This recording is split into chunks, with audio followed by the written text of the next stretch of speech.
uncertainty is around everywhere. Well, our world, the world in which we live in, is uncertain to different degrees. So we cannot be sure of what is going to happen tomorrow. We cannot even be sure of what has happened in the past. So all things that we think we know are surrounded with some kind of ambiguity.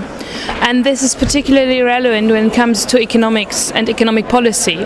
So if you design a policy in economics, or policy advice as an economist, then you have to make assumptions about the world and build your model and derive conclusions which are relevant. This is particularly difficult when you acknowledge that the world is uncertain.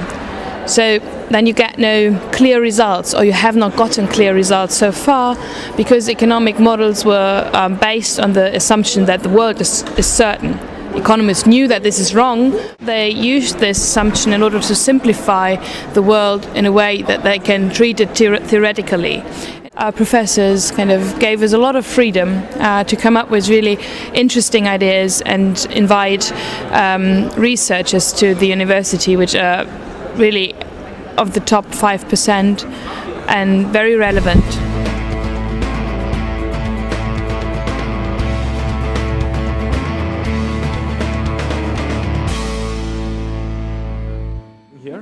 I'm Henry Kelly, and I'm attending here as a sort of a sub-participant, and I'm going to comment on someone's paper, and I'm really here just to learn more about sort of current research on uncertainty in economics. I'm a fourth-year PhD student at Trinity College in Dublin. I'm a member of the Faculty of Theology, and I work on the intersection between ethical and economic perspectives on value.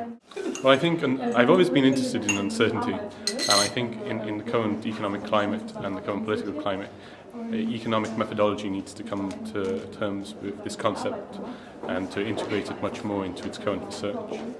I think, like, for example, there's a need to take a more sort of philosophical perspective to inform methodology in economics, so I hope maybe that will be what we discussed there. I'm going to comment on another paper, a paper by Jakob Graham, and sort of this was established by the conference organisers to give sort of some participants the opportunity to make sure that they read someone's paper and then to try to provide some detailed feedback of about 10 minutes. I'll make my comment and then he will probably respond to it, and then that's sort of supposed to encourage the rest of the participants to start discussion and to ask questions. Conferences are a great opportunity for people from different backgrounds, different countries to come together to talk about their work and also meet in a more informal setting. They can sort of, make network and learn what other people are doing with similar interests. It can often be difficult, particularly for younger researchers in certain environments, can be quite isolated with their work, and to meet similar people in a relaxed, fun environment. My own work is interdisciplinary, as I mentioned, so I sort of focus on the intersection between economics and philosophy.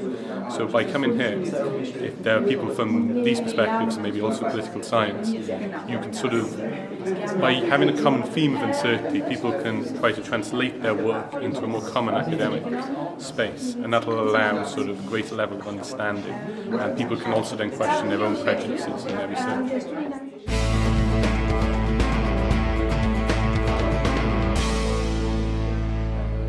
My name is Herdecke. I'm from the University of Bucharest. I'm finishing my PhD in behavioral economics there, and I'm basically interested in how to model uncertainty in different type of decisions and maybe gain theoretical settings. So it was a general interest. I was not a specialist on the topic, but more or less I had very particular inputs that I would like to clarify. This is a workshop on uncertainty and economics. It is quite an interdisciplinary event in my opinion. So it was economic philosophy, but we had different discussions, also on empirical analysis, but also on methodology, basically on imperfect knowledge economics, and how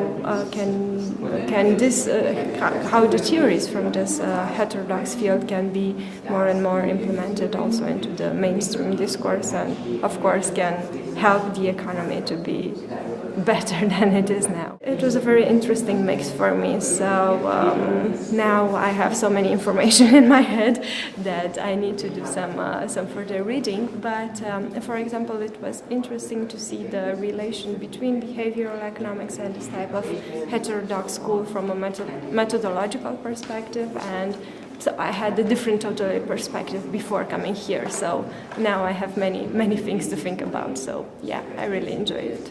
I usually check the INET website, the Institute for New Economic Thinking. So I saw it there as a Young Scholars event. So I found this call for papers, the announcement of the workshop on the website of the Institute for New Economic Thinking. I usually check it, their Young Scholar initiative, so they have all the details there, so that's why I applied.